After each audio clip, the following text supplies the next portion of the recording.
एक समय की बात है, एक राजा था जिसकी 7 रानियां थी, लेकिन कोई संतान नहीं थी। इस कारण वह बहुत चिंतित रहता था, खासकर जब वह सोचता कि उसके बाद उसके साम्राज्य का क्या होगा।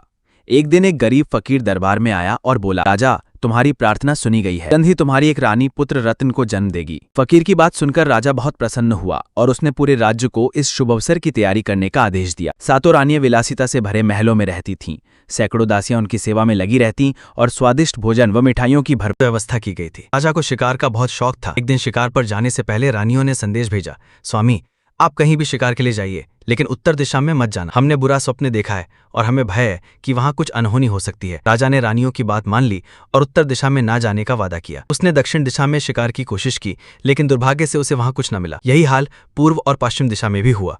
राजा, जो एक निपुण शिकारी था, ठान लिया कि वो खाली हाथ महल नहीं लौटेगा। अपनी रानियों से किए गए वादे को भूलकर वो उत्तर दिशा में शिकार के लिए निकल पड़ा। पहले तो उसे वहां भी सफलता नहीं मिली, लेकिन तभी उसकी नजर एक अद्भुत सफेद और सुनहरे रंग की हिरणी पर पड़ी, जिसके सींग चांदी की तरह चमक रहे थे। राजा ने तुरंत अपने सैनिकों को आदेश दिया कि जंगल को चारों ओर से घेर लिया जाए।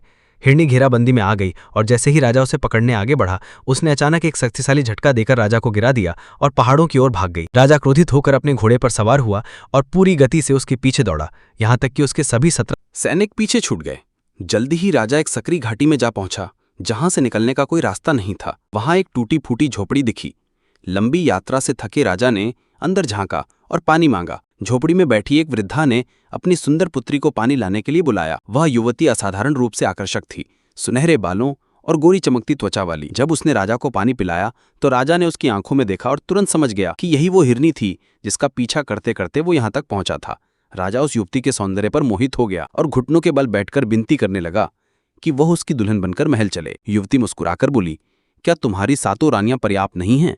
राजा ने अनुनय विनय किया और वचन दिया कि वो उसकी हर इच्छा पूरी करेगा। युवती ने कहा, अगर तुम मुझे अपनी 7 रानियों की आंखें लाकर दोगे तभी मैं तुम पर विश्वास करूंगी। राजा उसके सौंदर्य के जादू में बंधा महल लौट आया और निर्दयता से अपनी 7 रानियों की आंखें निकलवा कर उन्हें तहखाने में कैद कर दिया। फिर वो उन आंखों को लेकर युवती के पास पहुंचा। युवती ने ठहाका लगाया, उन 14 आंखों को एक धागे में पिरोकर अपनी वृद्धा माँ के गले में डाल दिया और कहा, इसे हमेशा पहनकर रखना जब तक मैं राजा के महल में रहूं। इसके बाद वो राजा के साथ महल चली गई, उसकी नई पत्नी बनकर। राजा ने उसे अपनी पूर्व रानियों के सभी आभूषण, वस्त्र और दासियां सौंप दी। इस प्रकार उसने वो सब कुछ पा लिया जिसकी उसे कामना थी। अब जल्द ही 7 रानियां, जो लाचार और कैद में थीं, एक नए जीवन के आगमन की साक्षी बनी। सबसे बड़ी रानी ने एक सुंदर बालक को जन्म दिया। दूसरी रानियां पहले तो उससे ईर्ष्या करती थीं, परंतु समय के साथ जब लड़के ने अपनी उपयोगिता साबित की तो वे उसे अपने पुत्र के समान मानने लगीं। बालक ने तहखाने की दीवार को धीरे धीरे खनोचना शुरू किया और एक छोटा सा छेद बना लिया। घिसते हुए वो बाहर निकला। कुछ समय बाद लौटा और खाने पीने की चीजें लाकर अपनी माताओं में बांट दीं। जैसे जैसे वो बड़ा हुआ, उसने उस छेद को और चौड़ा कर लिया और दिन में कई बार बाहर जाकर अन्य बच्चों के साथ खेलता। गांव के सभी बच्चे उसे छोटू कहकर पुकारते थे, लेकिन कोई नहीं जानता था कि वो वास्तव में कौन है। उसमें अपनी हंसी मजाक और कलाबाजियों से सबका प्रिय बन गया। लोग उसे बिस्कुट, अनाज या मिठाइयां देते, जिन्हें वो तहखाने में ले जाकर अपनी माताओं को खिलाता। सभी को लगा था कि रानियां तहखाने में भूख प्यास से मर चुकी हैं, लेकिन वो लड़का उनकी जीवन रेखा बन गया था। समय बीता और जब वो युवा हो गया तो एक दिन उसने अपना धनुष बाण उठाया और शिकार के लिए निकला। घूमते फिरते महल के पछवाड़े पहुंचा, तभी उसकी नजर सफेद हिरणी नई रानी पर पड़ी, जो कभी अप्रतिम सुंदरता की प्रतीक थी। उसी समय उसने महल के बुर्ज के आसपास उड़ते सफेद कबूतरों में से एक को निशाना बनाकर मार दिया। घायल कबूतर उड़ता हुआ सीधा सफेद रानी की खिड़की के पास आ गिरा। रानी ने खिड़की से बाहर झांका और पहली ही नजर में उस सुंदर युवक को देख लिया जो धनुष बाण लिया हाथ में खड़ा था। अपनी जादुई शक्ति से उसने तुरंत पहचान लिया कि यह लड़का राजा का पुत्र है। ईर्ष्या और क्रोध से जलते हुए उसने उसे नष्ट करने का निर्णय लिया। फौरन अपने सेवकों को भेजकर उस युवक को बुलवाया और कहा, क्या तुम ये कबूतर मुझे बेचोगे? लड़के ने कठोर स्वर में कहा, नहीं, ये कबूतर मेरी 7 अंधी माताओं के लिए है, जो अंधेरे और दुर्गंध से भरी काल कोठरी में बंद हैं। यदि मैं उन्हें भोजन ना दूं तो वे मर सकती हैं। धूर्त सफेद रानी क्रोधित होकर चिल्लाई, अरे दुष्ट, क्या तुम जानते हो कि ये कबूतर मैंने क्यों पुकारा था? ठुकरा देती है। अपनी माताओं की आंखें उन्हें वापस नहीं देना चाहोगे? ये कबूतर मुझे सौंप दो और मैं तुम्हें वो स्थान बता दूंगी जहां से तुम उनकी आंखें प्राप्त कर सकते हो। मैं वचन देती हूं कि मैं तुम्हारी मदद करूंगी। ये सुनकर लड़का अत्यधिक प्रसन्न हो गया और उसने बिना देर किए कबूतर रानी को सौंप दिया। तब रानी ने उसे आदेश दिया कि वो उसकी माँ को खोजे जिसने उन आंखों की माला अपने गले में पहनी है। यदि तुम ये कागज का टुकड़ा उसे दे दोगे तो वो तुम्हें आंखें लौटा देगी। रानी ने झूठ बोलते हुए कहा, लड़के ने कागज को सावधानी से अपने पास रख लिया, ये जाने बिना कि उसमें क्या लिखा है। दरअसल उसमें लिखा था, इस लड़के को तुरंत मार डालो और इसके खून को पानी की तरह पी जाओ।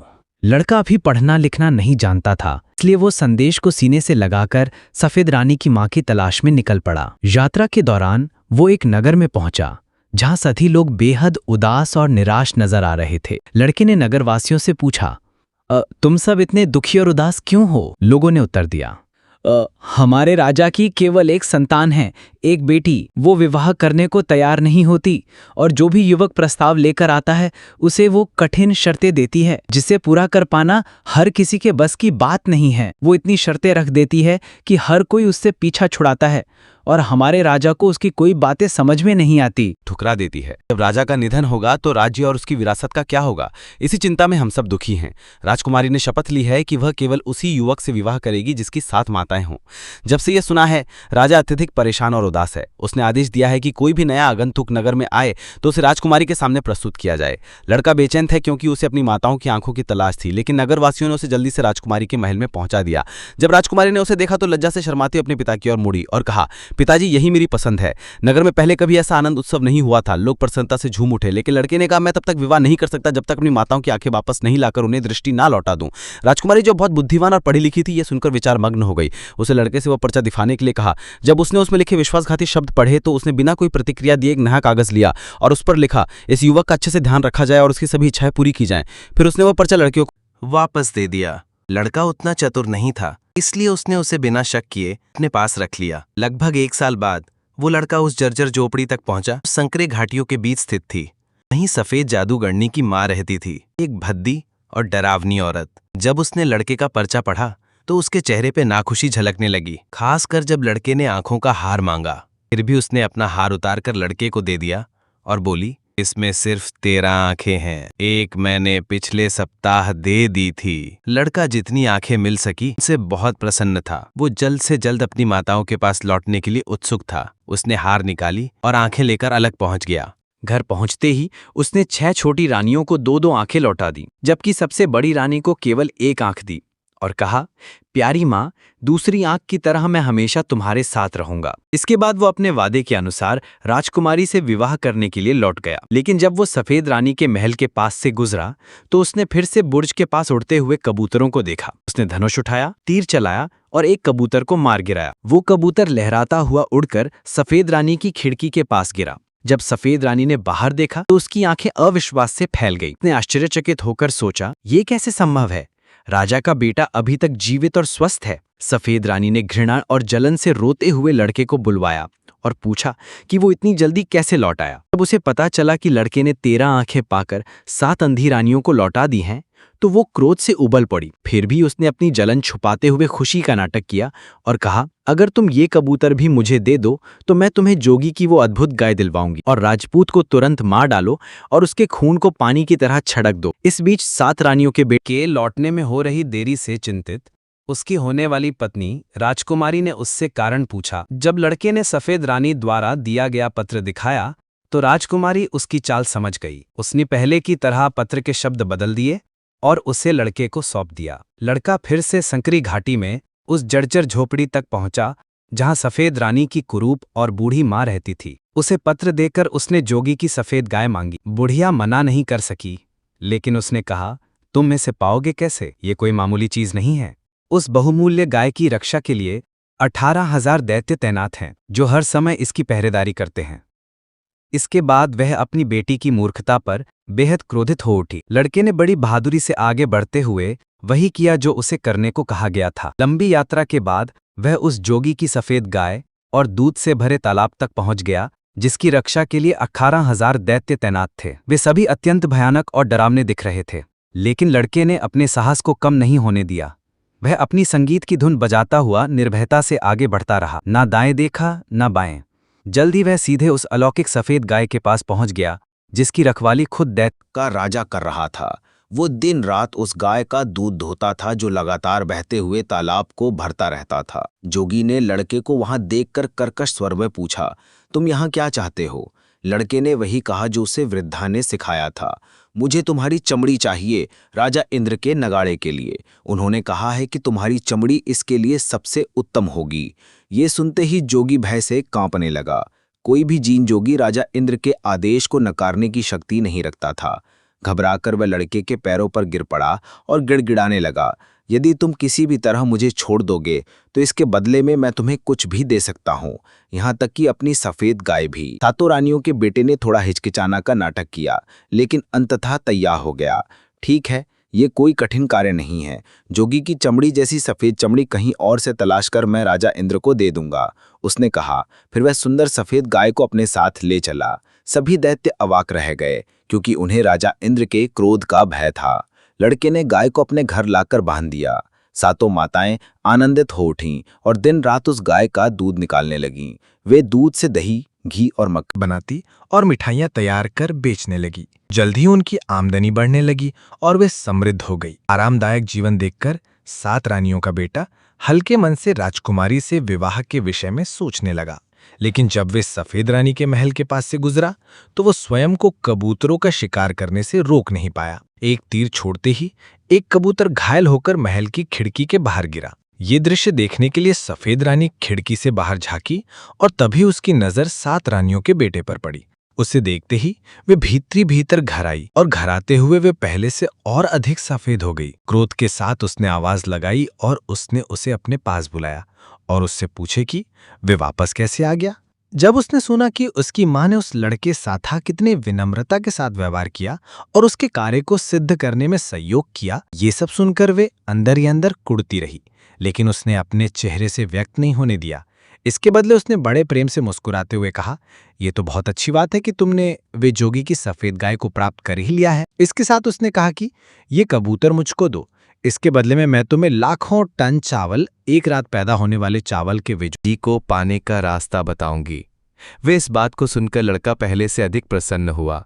इस बात के साथ उसने उस कबूतर को उस सफेद रानी के हवाले कर दिया और इससे पहले उस रानी ने एक पत्र लिखकर उस लड़के को दिया जिसमें लिखा था, इस लड़के को मार डालो और कभी असफल मत होना और इसके खून को पानी की तरह से बहा दो। लेकिन जब उस पत्र इस लड़के के होने वाली रानी ने देखा तो उसके लिखने वाले का क्रूप मकसद समझ गई और एक बार उसने फिर पत्र के अंदर की सामग्री को बदलकर 7 रानी के बेटे को दे दिया और उसमें लिख दिया, तुम्हारे खून की तरह हमारे खून की को समझना। अब लड़का उस संकरी घाटियों में एक बार फिर उस बदसूरत झोपड़े में जहां पर उस क्रूप सफेद हिरनी की मां रहती थी और वहां लड़का उसको पत्र देते हुए कहा है कि उसे लाखों टन चावल, एक रात में ही पकने वाले चावल का बीज चाहिए। इसके सुनने के बाद उस औरत ने कहा, ये कैसे मांग सकता है इस प्रकार के चावल के बीज को जो केवल एक रात में लाखों टन पके चावल में बदल जाता है। बुढ़िया को उसके ऊपर बहुत अधिक क्रोध आई। वो लगभग क्रोध से लाल हो गई, लेकिन अपनी बेटी के भाई के कारण उस लड़के को कुछ नहीं बोला।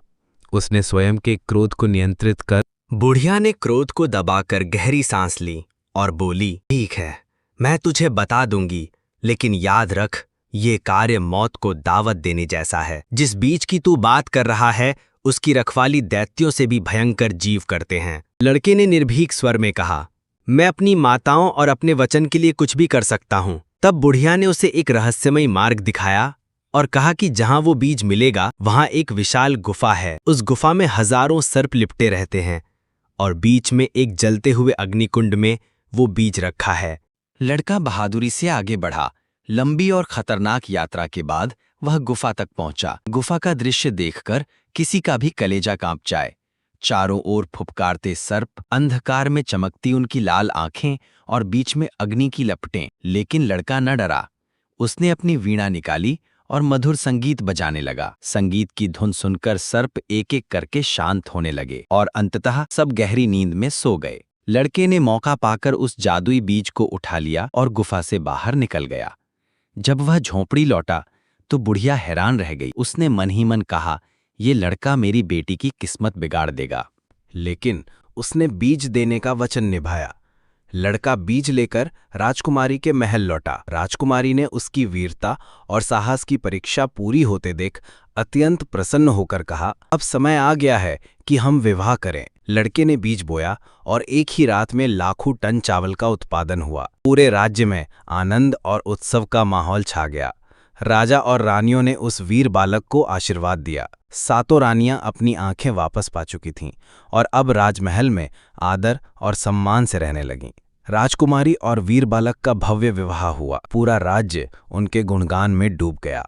जहां तक सफेद रानी का सवाल था, उसकी चालें और ईर्ष्या अंततः उजागर हो गईं। राजा को सच्चाई पता चलने पर उसने सफेद रानी को सदा के लिए महल से निकाल दिया और इस तरह 7 रानियों का बेटा, जिसने अपनी माताओं के लिए सब कुछ दांव पर लगा दिया था, एक महान और न्यायप्रिय राजा बना।